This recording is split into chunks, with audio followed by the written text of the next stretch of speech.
আদালতের নির্দেশ মান্য করে বিকাশ ভবনের সামনে চলতে থাকা অবস্থান কর্মসূচিতে পরিবর্তন আনতে চলেছে চাকরিহারা যোগ্য শিক্ষকরা।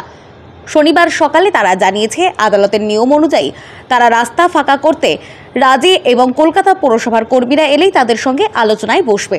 আমরা হাইকোর্টকে, সুপ্রিম কোর্টকে, ভারতীয় বিচার ব্যবস্থাকে সম্মান দিয়েই বলছি, আমরা যেহেতু যোগ্য, আমাদের আন্দোলন বরাবরই শান্তিপূর্ণ, অহিংস এবং শিক্ষক সুলভ ছিল, তাই আমরা হাইকোর্টের দাবি মেনে আপাতত এখান থেকে আন্দোলন তুলছি ঠিকই, কিন্তু এর মানে এটা নয় আমরা আন্দোলন স্থগিত করছি।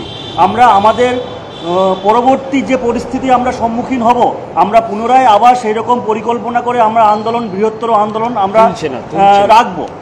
শিক্ষক সংগঠনের পক্ষ থেকে জানানো হয়েছে, কর্পোরেশনের কর্মীরা এলেই তারা আলোচনা করে নির্ধারণ করবে কোথায় তাঁবু খাটানো হবে ও নতুন করে কিভাবে আন্দোলন চলবে। এরপরেই রাস্তা ছেড়ে দিয়ে সেন্ট্রাল পার্কের মাঠে তাদের অবস্থান কর্মসূচি চালিয়ে যাওয়া হবে।